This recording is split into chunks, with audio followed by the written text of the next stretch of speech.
Mateus 12, versos 1 a 21.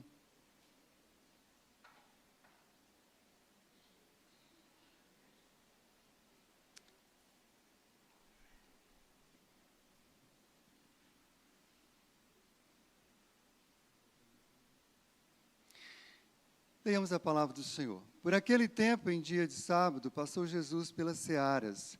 Ora, estando os seus discípulos com fome, entraram a colher espigas e a comer. Os fariseus, porém, vendo isso, disseram-lhe: Eis que os teus discípulos fazem o que não é lícito fazer em dia de sábado. Mas Jesus lhes disse: Não lestes o que fez Davi quando ele e seus companheiros tiveram fome?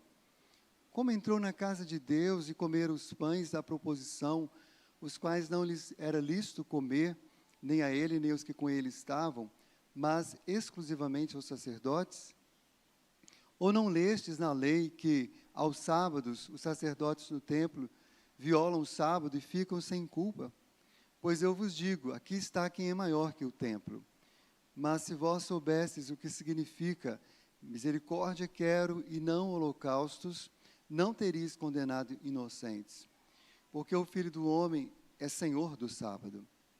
Tendo Jesus partido dali, entrou na sinagoga deles, e achava-se ali um homem que tinha uma das mãos ressequida. E eles, então, com o intuito de acusá-lo, perguntaram a Jesus: É lícito curar no sábado? Ao que lhes respondeu: Qual dentre vós será o homem que, tendo uma ovelha, e num sábado esta cair numa cova, não fará todo esforço tirando-a dali? Ora, quanto mais vale um homem que uma ovelha? Logo é lícito aos sábados fazer o bem. Então disse ao homem: Estende a mão. Estendeu-a e ela ficou sã como a outra. Retirando-se, porém, os fariseus conspiravam contra ele sobre como lhe tirariam a vida. Mas Jesus, sabendo disto, afastou-se dali. Muitos o seguiram e a todos ele curou, advertindo-lhes, porém, que não expusessem à publicidade, para se cumprir o que foi dito por intermédio do profeta Isaías. Eis aqui o meu servo, que escolhi, o meu amado, em quem a minha alma se compraz. Farei repousar sobre ele o meu espírito, e ele anunciará o juízo aos gentios. Não contenderá, nem gritará, nem alguém ouvirá nas praças a sua voz. Não esmagará a cana quebrada, nem apagará a torcida que fumega, e até que faça vencedor o juízo. E no seu nome esperarão os gentios.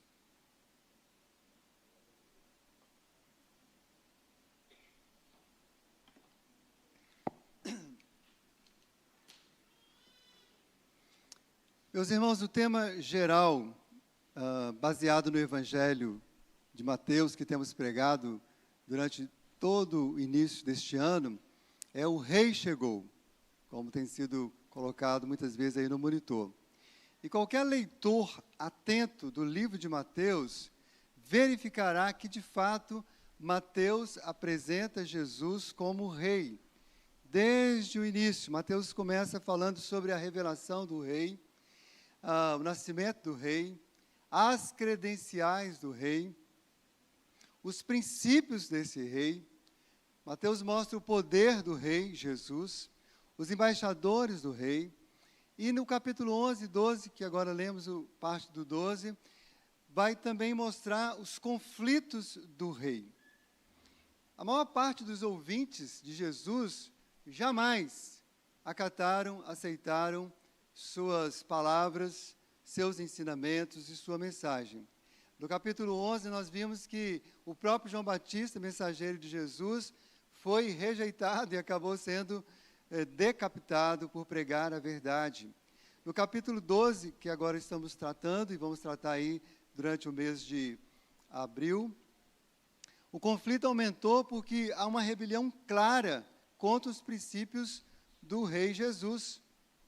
E as pessoas, naquela época e hoje também, mas falando especialmente agora daquele contexto, elas rejeitavam os princípios de Jesus por várias razões. Mas quero salientar aqui duas. Primeiro, porque os princípios do rei Jesus, do seu reino, eles são diferentes, eles são, na verdade, contrários aos princípios deste mundo, aos princípios da maioria das pessoas, contrário aos princípios das trevas, do império das trevas, dos homens sem Deus. A segunda razão por que eles rejeitavam os princípios do reino é porque o Messias prometido, embora fosse de fato o Messias prometido por Deus, anunciado pelos profetas, mas não era, na verdade, o Messias que a religião judaica estava esperando, que as autoridades políticas estavam esperando. Não era aquele tipo de Messias, daquele jeito. Eles esperavam um outro Messias que viesse para fazer alguns rompimentos políticos, econômicos, etc.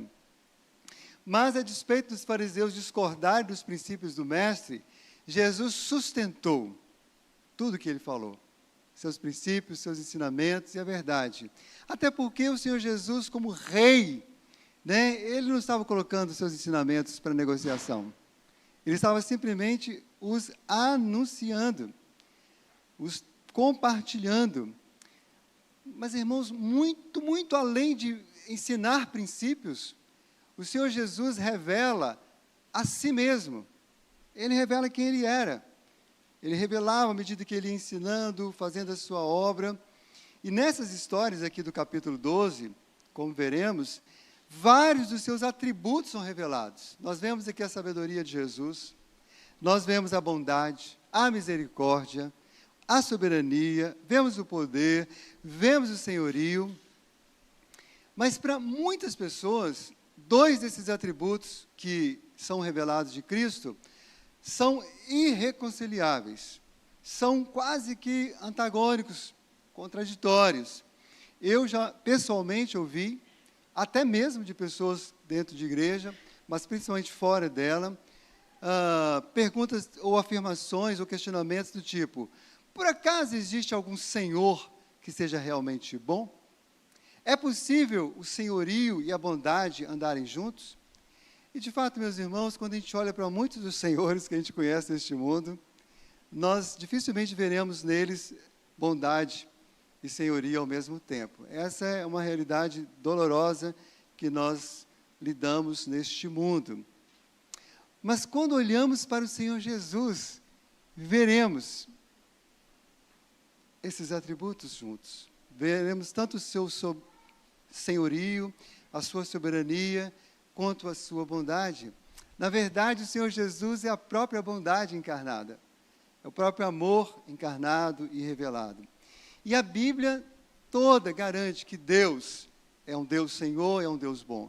Que o próprio Cristo, revelação e Filho do Deus vivo, é também Senhor e bom. O próprio Senhor Jesus declarou: eu sou o bom pastor. Em Mateus 12, 1 a 21, nos 3 episódios que nós compartilhamos, acabamos de ler, encontramos várias expressões do senhorio e da bondade de Cristo juntos. O que nos leva a pensar e a propor nessa manhã para a nossa mensagem: Jesus é Senhor e bom.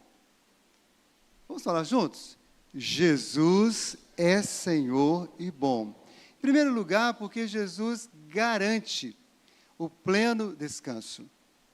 Na primeira sessão, Jesus quebra as tradições dos fariseus por causa de uma necessidade de seus discípulos. Necessidade que todos nós passamos por ela. Eles estavam com fome, com vontade de se alimentar. E de uma só vez, Jesus demonstra o seu senhorio e a sua bondade. Jesus revelou sua bondade se preocupando em satisfazer uma necessidade real, uma necessidade legítima dos seus amigos, dos seus seguidores, matar a fome. E aí, então, ele autoriza que eles colhessem as espigas. Jesus revela o seu senhorio aqui porque ele demonstrou que a sua lei, a sua vontade eram superiores às leis e à vontade dos homens. Irmãos, observe que Jesus não quebrou, aliás, nunca quebrou a lei divina, a sua essência, até porque o próprio Cristo também era autor dela. E ele declarou: não vim quebrar a lei, não vim revogar, eu vim, na verdade, cumpri-la da forma que, de fato, ela deveria ser cumprida. Mas Jesus rejeitou as interpretações e muitas aplicações legalistas dos escribas, dos rabinos e dos fariseus da religião judaica. E ele fez isso porque ele sabia que as regras e imposições inventadas, impostas por sistemas doutrinários, religiosos e políticos, não produzem o verdadeiro descanso.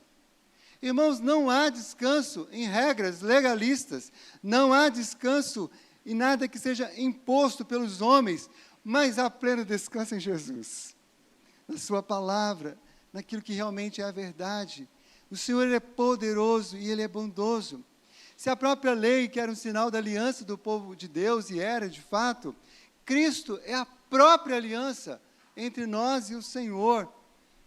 Meus irmãos, ainda hoje, as tradições, as leis, as religiões nascem prometendo segurança, prosperidade, bem-estar, paz e descanso. Observe as religiões, igrejas que nasceram no Brasil nos últimos 40 anos, todas prometendo essas coisas, mas elas não cumprem o que prometem.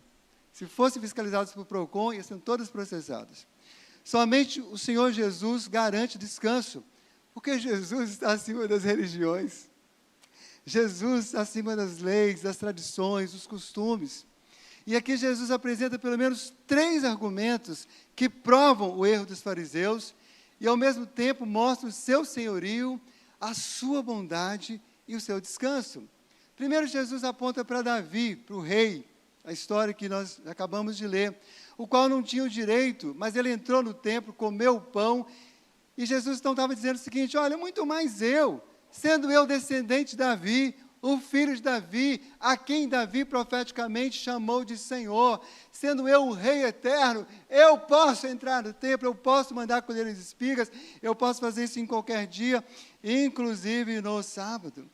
Jesus garante pleno descanso aos que confiam, irmãos, em suas promessas, em seu poder, em sua soberania, em sua bondade.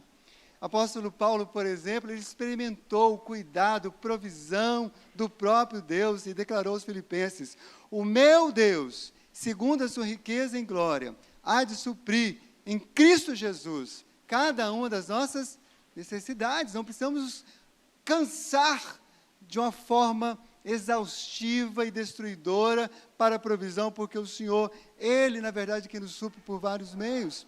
Jesus é o Deus que trabalha, irmãos, para os que nele confiam. Jesus é o bom Senhor que provê os seus filhos enquanto eles dormem. Mas Jesus também usa um outro argumento, ele fala dos sacerdotes. E ao lembrar dos imperfeitos sacerdotes, que mesmo esses sacerdotes, no sábado, eles tinham que trabalhar muito para oferecer os sacrifícios. Ou seja, eles não guardavam o sábado. Eles trabalhavam bastante. E, aliás, no sábado era dobrado. O trabalho era dobrado. Eles tinham que oferecer sacrifício de manhã e à noite especialmente, mas era, na verdade, durante todo o dia. Jesus então deixa claro que Ele é o sumo e perfeito sacerdote, que garante a todos os que creem nele acesso direto a Deus. Por causa de Jesus, nós estamos aqui hoje oferecendo este culto maravilhoso.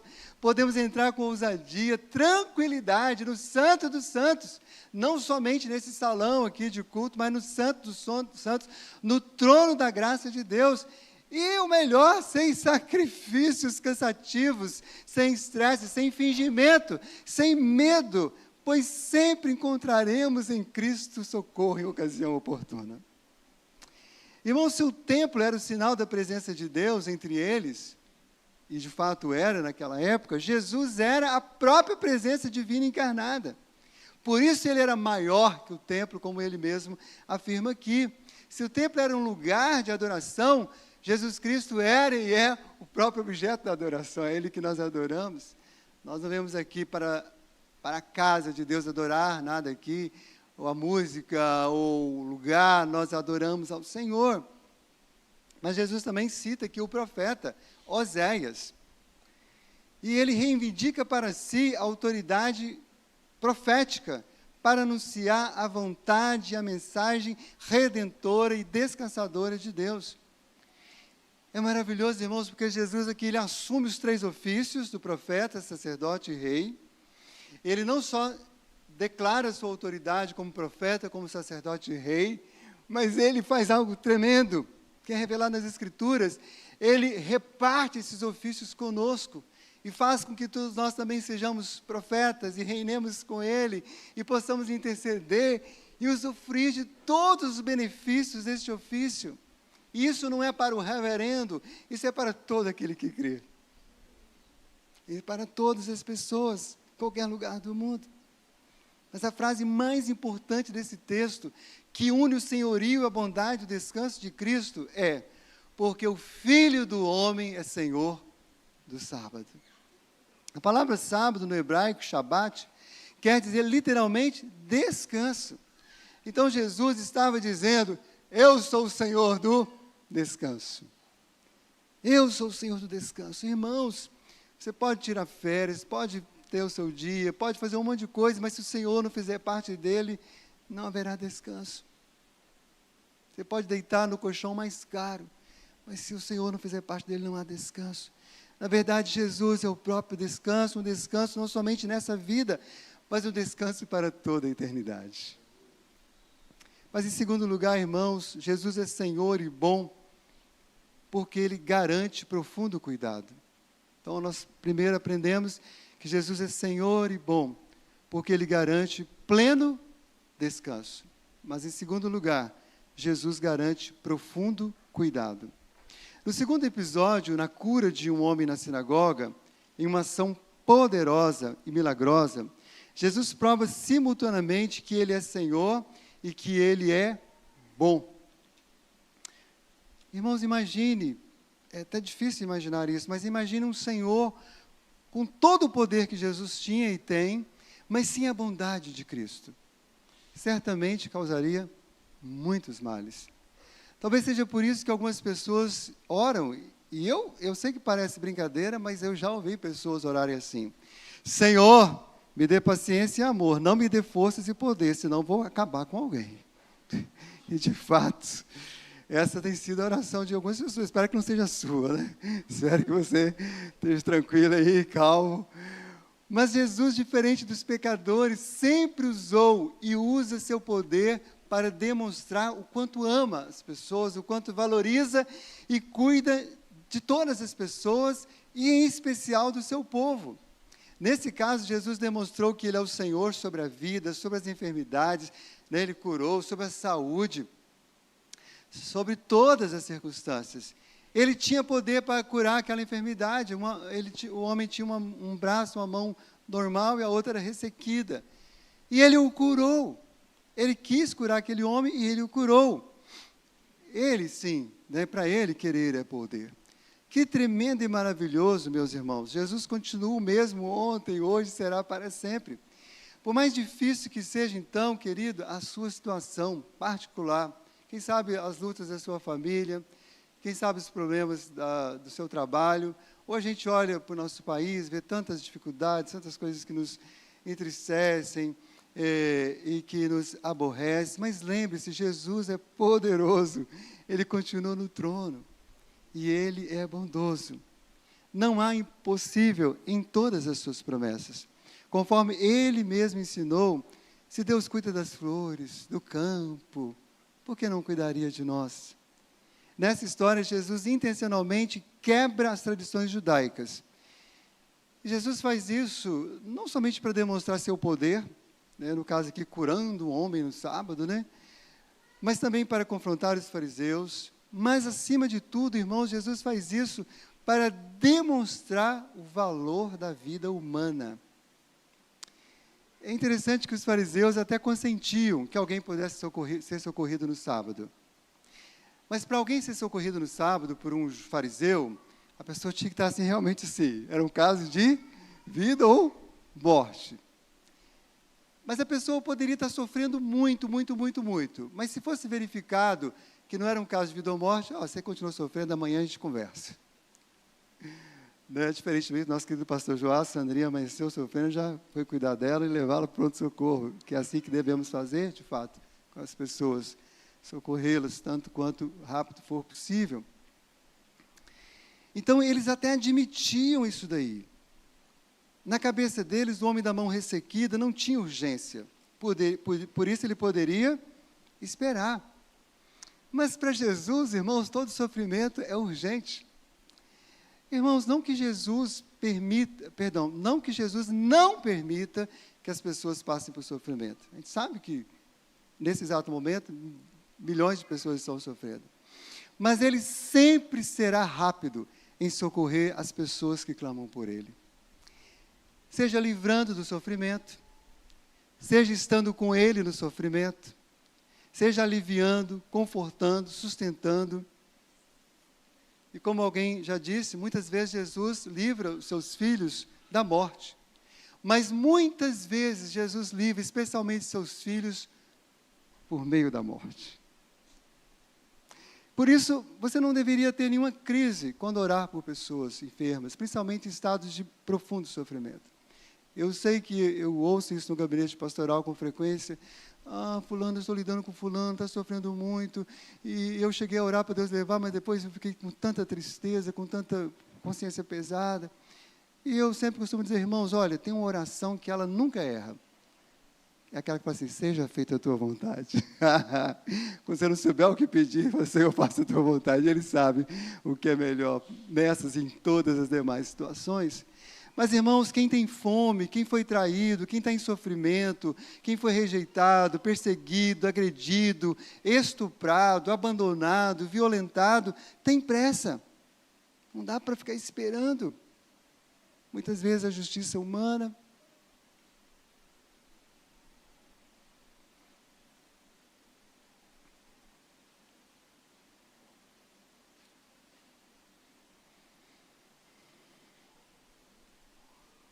Como a oração que temos lá no Salmo 102. Talvez essa seja a oração sua, que está aqui nessa manhã, ou que está ouvindo pela internet. Não me ocultes o rosto no dia da minha angústia, Senhor. Inclina meus ouvidos no dia em que eu clamar. Dá-te pressa em acudir-me. Salmo 102, verso 2. Irmãos, Jesus está sempre pronto a socorrer o necessitado, e nós também devemos estar. Mas a hipocrisia dos fariseus era tão grande que eles questionavam se ajudar um ser humano no sábado.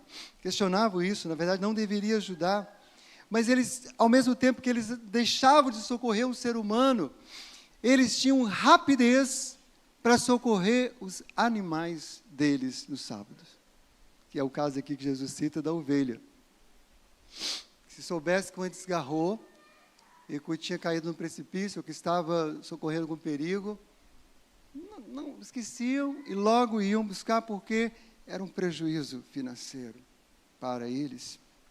Então Jesus fez uma pergunta confrontadora aos fariseus, que certamente, irmãos, precisa ser repetida atualmente. A pergunta é, ora, quanto mais vale um homem do que uma ovelha? Ora, quanto mais vale um homem do que uma ovelha? Mas, respeitosamente, irmãos, aplicando ao nosso contexto, talvez deveríamos dizer assim, quanto mais vale um homem do que um cachorro ou um gato? E talvez Deus esteja chamando alguns para fazer o que aquela música, né, do Eduardo Zeck, de 41 anos atrás, né? Agora eu fui longe, hein?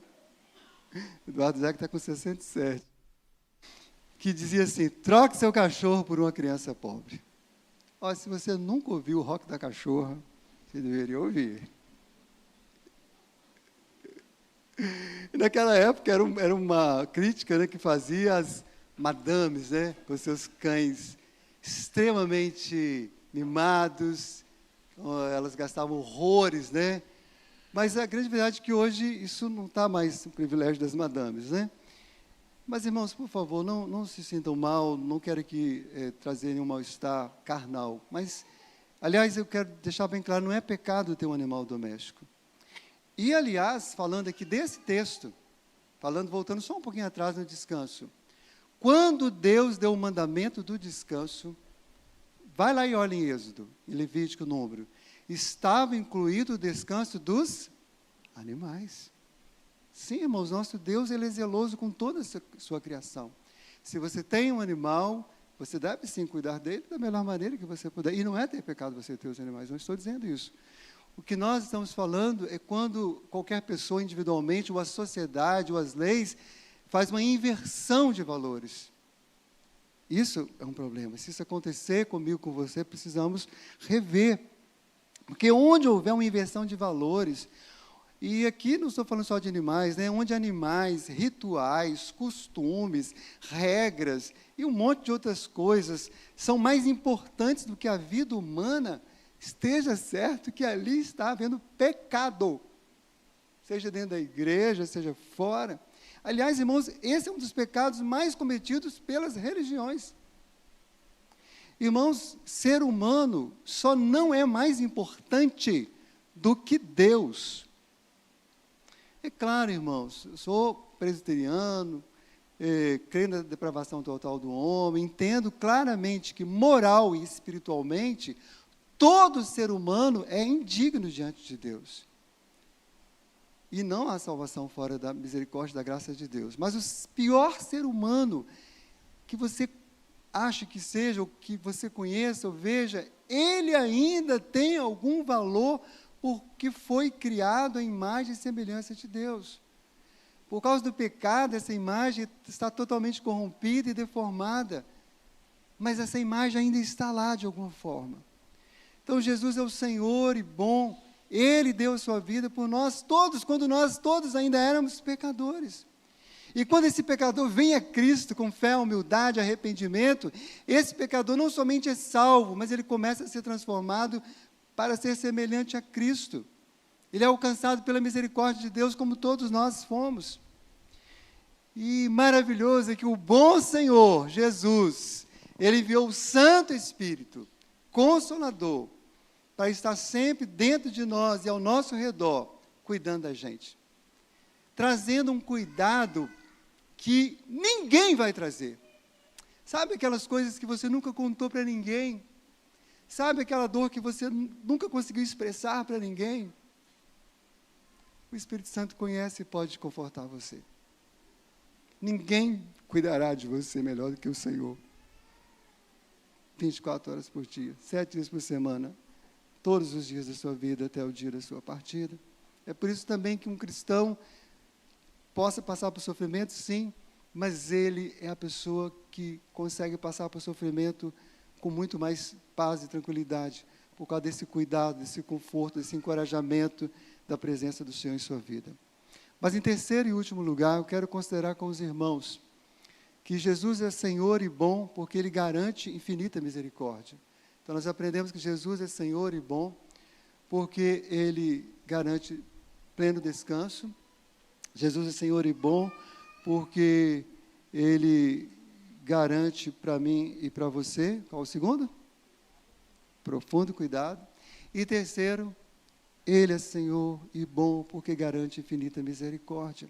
Em Mateus temos 2 registros de Jesus se referindo ao texto do profeta Oséias. Lembra? Misericórdia quero e não holocaustos. Primeira vez que Jesus citou foi lá quando ele jantou na festa Mateus, né? Aliás, um parênteses aqui, muito feliz. Ontem teve 2 festas Mateus, né? E na festa Mateus, lá da Bíblia, que todo mundo fica criticando Jesus, que estava comendo com pecadores, aí Jesus cita pela primeira vez Oséias 6,6. Porque está escrito, misericórdia quero e não holocaustos. E agora Jesus cita de novo esse texto aqui. Mas aqui Jesus acrescenta duas afirmações que, na verdade, são 2 acusações contra os fariseus. Primeira, os fariseus conheciam o texto, mas não conheciam o verdadeiro significado do texto. Segundo, por não compreenderem a prioridade da misericórdia divina sobre quaisquer rituais, eles haviam matado inocentes sem qualquer misericórdia. Inclusive, profetas foram mortos por eles, por pregarem a verdade, como o próprio João Batista tinha acabado de ser morto. É o que Jesus, irmãos, misericórdia, irmãos, é colocar o coração na miséria do outro, como alguém já disse, é não dar o outro todo o castigo que ele merece. Misericórdia é o que Jesus, o bom Senhor, faz conosco todos os dias, expressa todos os dias, conforme testemunhou o profeta Jeremias. E nós sabemos de cor, quem sabe pode dizer comigo, vamos lá. As misericórdias do Senhor são a causa de não sermos consumidos, porque as suas misericórdias não têm fim, renovam-se cada manhã. Essa misericórdia infinita, sem fim, está presente em todo o texto que nós acabamos de ler. Mas aqui há um destaque para essa manifestação misericordiosa de Jesus, especialmente aqui dos versos 15 a 21. Primeiro, Jesus manifesta a sua misericórdia, irmãos, na atitude de Jesus se afastar dos fariseus. Jesus enfrentou os fariseus muitas vezes, mas dessa hora ele não enfrenta. Ele simplesmente deixa os fariseus de lado. Jesus não se retira por medo, mas ele se retira primeiro porque ainda não era o tempo do enfrentamento final que culminaria na sua morte.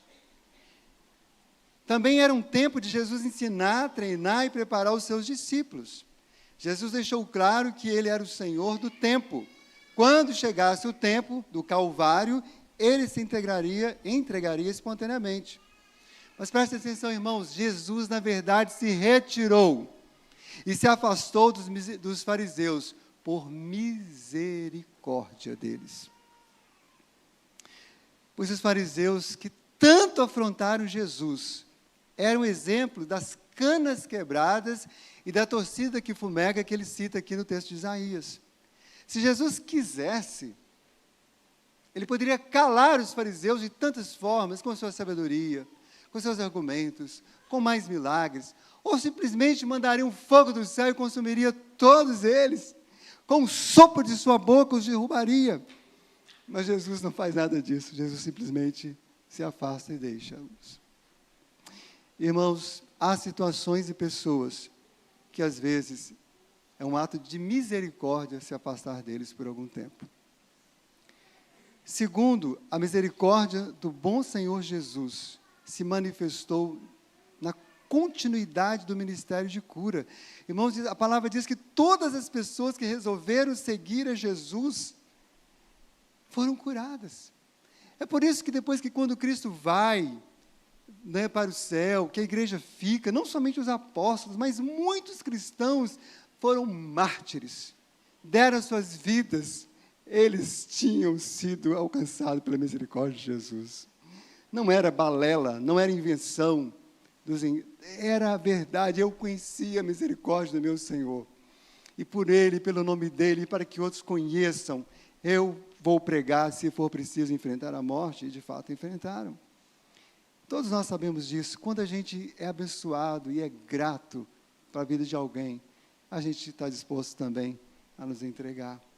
Terceiro, vemos a misericórdia de Cristo, porque mesmo sendo o Senhor, Ele se tornou o servo. Jesus é o próprio servo profetizado por Isaías, o qual é chamado também de o servo sofredor. Irmãos, que extraordinário! Jesus, sendo o Senhor, se fez servo.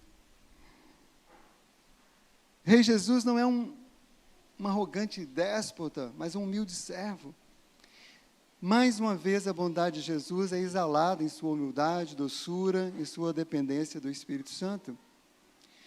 Um servo tão bom, tão meigo, que não contendeu, não gritou, como diz aqui o texto de Isaías, né? Mas ele sabia amorosamente exortar e convidar as pessoas a virem a ele. Todos nós, pelo menos eu, infelizmente, já cometi esse pecado de elevar a minha voz em algum momento para me fazer ouvido. Mas Jesus não precisou fazê-lo. E você também não precisa, se você estiver na dependência dele. Deixe que Deus fale. Sim, seja muitas vezes uma atalaia, como Ezequiel foi estudado hoje na EBD. Compartilhe o que Deus manda, mas confie, compartilhe com amor, compartilhe com misericórdia. Jesus, mesmo tendo força para repreender os ventos, fazer uma mão ressequida se endireitar, não usou de força ou violência contra nenhum ser humano, enquanto esteve encarnado. Todo o seu ministério foi exercido na força do seu amor, da sua graça e da sua misericórdia. Jesus nunca quebrou a cana que já estava quebrada e nunca apagou a torcida, a lamparina que estava fumegando, quase apagando.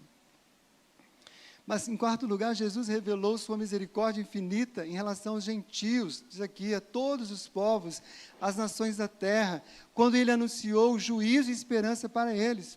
E observe que a palavra juízo aqui aparece 2 vezes, né? E que palavra juízo aparece aqui, já que está falando de misericórdia, né? Mas, irmãos, juízo significa julgamento, avaliação e apreciação.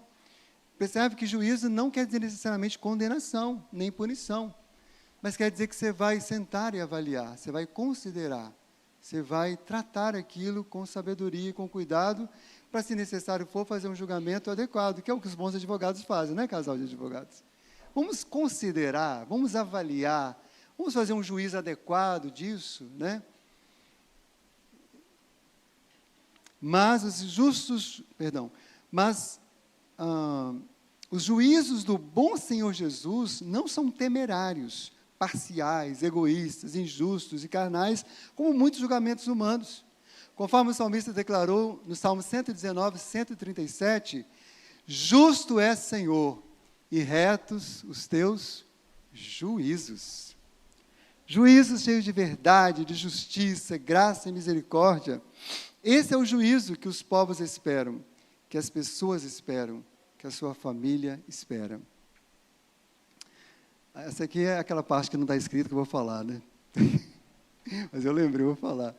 Eu, como a maioria aqui, moro em condomínio, né? E eu fujo de estar nessas coisas de condomínio, mas não tem jeito, eu não posso fugir, porque, por mais que eu fuja, uma hora os problemas do condomínio me pegam. Então, também é a decisão, vou fazer parte. Aí, hoje, eu sou membro do Conselho Consultivo. E aí, o nome já diz, Conselho Consultivo. Então, tudo que vai um dia para a Assembleia, ou talvez nunca irá, primeiro passa. E eu descobri que estar no Conselho Consultivo é muito mais difícil do que estar na Assembleia. E a Assembleia não é fácil, né? Aí os assuntos são muito técnicos lá, né? E eu não sei opinar muito sobre eles. E, recentemente, houve algumas dificuldades graves lá de divergência de opinião, né, entre os membros. São 6 pessoas, se não me falha a memória, lá, nesse grupinho lá. E eu sou o último a opinar. E eu já até falei para ele, gente, eu acho que eu vou sair, porque eu não sei nem o que dizer. Mas um dia desse, o síndico falou assim, por favor, não saia. Porque o senhor quase não fala nada, mas o senhor estar ali já é muito bom. E mais, quando o senhor fala, geralmente, alguma coisa boa acontece, glória a Deus. Porque, geralmente, quando eu falo, assim, para fazer uma avaliação, um juízo, assim, que não seja... que não vai provocar mais confusão, mais divergência, e assim Deus vai nos ajudando a servir e cumprir uma missão que, honestamente, eu não queria, mas Ele mandou, estou ali fazendo, né? Porque esse, irmãos, é o juízo, esse juízo de verdade, justiça, graça e misericórdia, é o juízo que os povos esperam, que as pessoas esperam, que a família espera. Isso é a expressão da bondade do Senhor Jesus. Tiago, irmão de Jesus, aprendeu isso e ensinou lá na sua epístola, capítulo 2, verso 13. Porque o juízo é sem misericórdia para aqueles que não usou de misericórdia. Ora, se você não usa de misericórdia, como é que você vai querer misericórdia? Cuidado, está na palavra, vigia.